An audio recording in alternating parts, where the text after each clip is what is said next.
Good afternoon and welcome to Home Nurseries. I will show you today is a quick demonstration of a question that we get asked quite regularly, which is, can we grow clematis in pots and containers?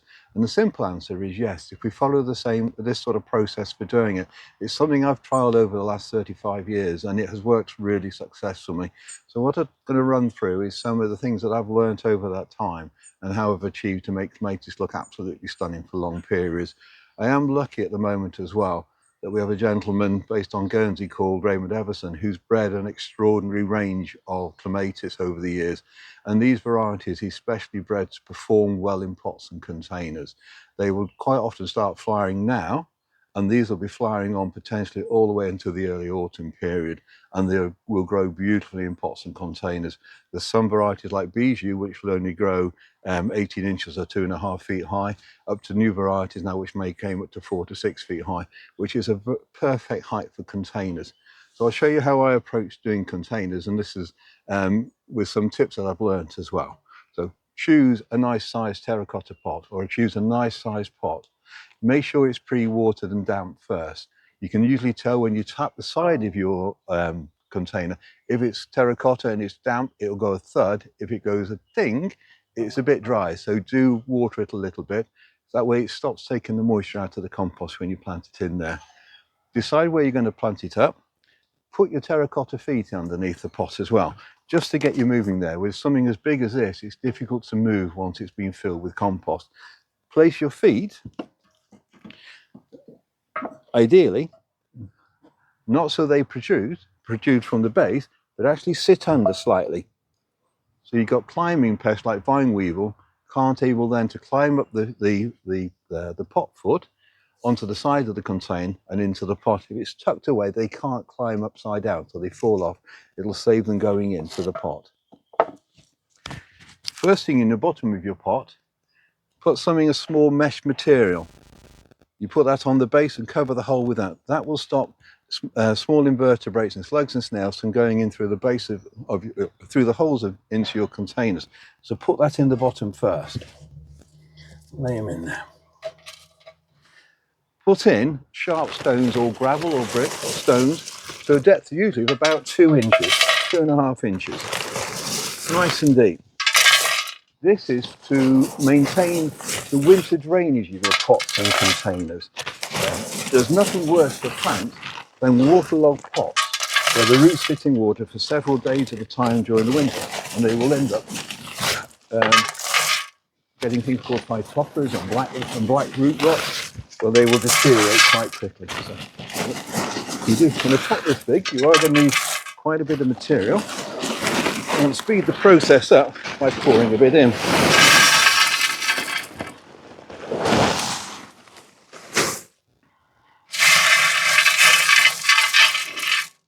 There we are. That's your gravel in, 2 to 3 inches deep. You can use this for all pots and containers for drainage. Second thing I would put in is a material. It can be, I've got a piece of Hessian, but it can be an old piece of tea towel or cloth that will fit on top of the gravel, and you'll push that in and firm it in. This works as a barrier, so when you're watering the compost, the finer particles don't drift through the gravel and block up the hole. It's a little membrane just to hold back those bits of small materials, and it helps it through. Put in your compost. Now these are going to be planted up with clematis, and as a general rule of the thumb, any plant that goes into a container for more than 6 months, you should always start in with the idea that you're going to put either a John Innes base compost which has loam in it, or a topsoil that you're adding material to. But it's important you start with those and not a multi-purpose compost. Start with a soil-based compost if the plants are going in the container for more than 6 months. This one I'm going to use is a John Innes number 3. This is a soil-based compost. This one particularly has a fertilizer base that will last for 3 months. So I'm going to be quite generous and pour it straight in. So I get my steps in. And just work it around the edge, just so I hold that piece of fabric in place.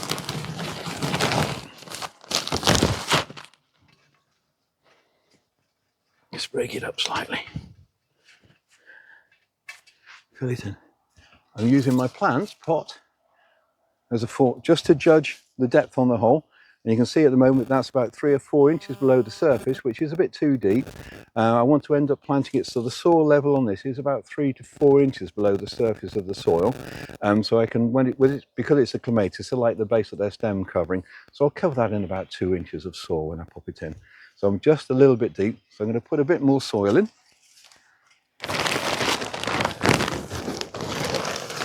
Just to get it filled up the height.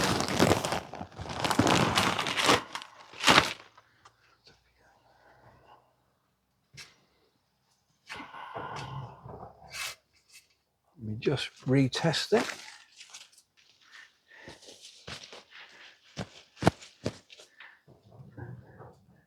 That's coming off 2 inches. And when I take it across, it's going to be about 2 inches of stem buried into the soil. Remember, this is for planting clematis. 2 inches. So that's a nice depth in there. At this point, I'm just going to leave the plant in the pot and continue filling around the side of the container just a little bit. This is so I can firm some of the soil around the pot. Like so, firm it into place. So when I remove the pot and the plant from the compost, I should have a lovely inversion sandcastle hole with the same size as the root ball. And into that, we're going to add root grow or mycorrhizal fungi. And be liberal with it because it's a product that will help the plant for the rest of its life. So I'll sprinkle that in the base of the hole, and I'll be liberal with it, maybe into around the edge of the compost as well. I'll go in there. The plant has been pre-watered and it's been sat in the bucket for 10 minutes, so the compost in there is nice and damp. Lift her out, carefully upside down, gently with clematis, support the stem and pop her into the hole. That will fit in really nicely. Put some soil back around it, firm it back against it, and then continue filling with compost.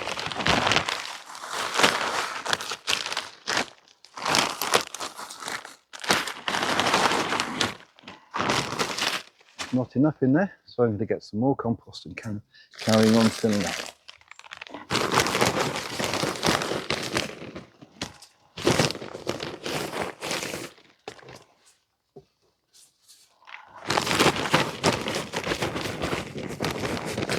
This John Innes is absolutely lovely material to work with.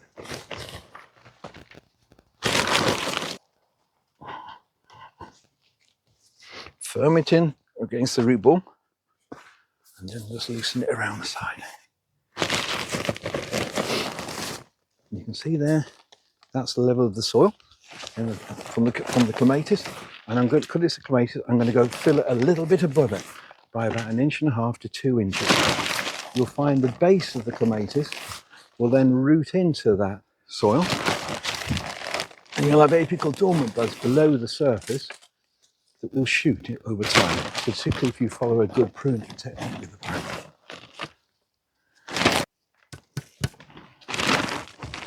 That's your clematis nicely planted in.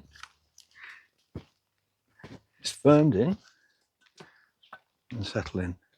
Now at this point, we now make up 4 gallons of seaweed extract feed, and we would use that to water it home.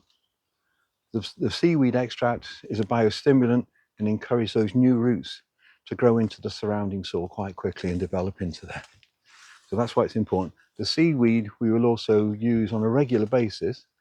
I would recommend a fortnightly use of the seaweed into all your pots and container plants, particularly with these clematis.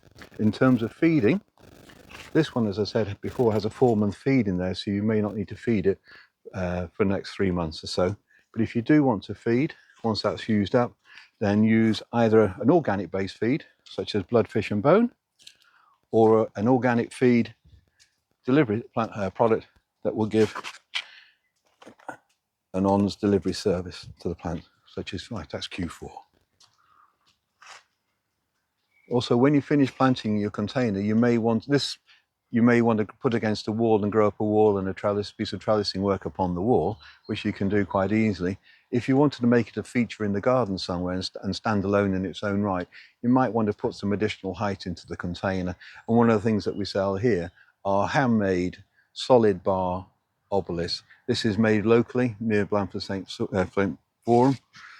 And it's a beautiful thing. They start up as steel, within a few days they start to rust, and they eventually get this most beautiful patina on them, which I think is extraordinary. But not only that, because it's a coarse texture, the plants are able to get a lovely bit of additional support from it as well. So it looks natural, plants get great support, and it will last you for years and years and years. And that you'll just gently put into the container, firm it into place. You can then reshape your clematis so it fits on naturally. It will find its own way around the metalwork. It'll produce these remarkable little tendrils that will hold it in place. And the flowers will come through, and you have an object of beauty in your garden.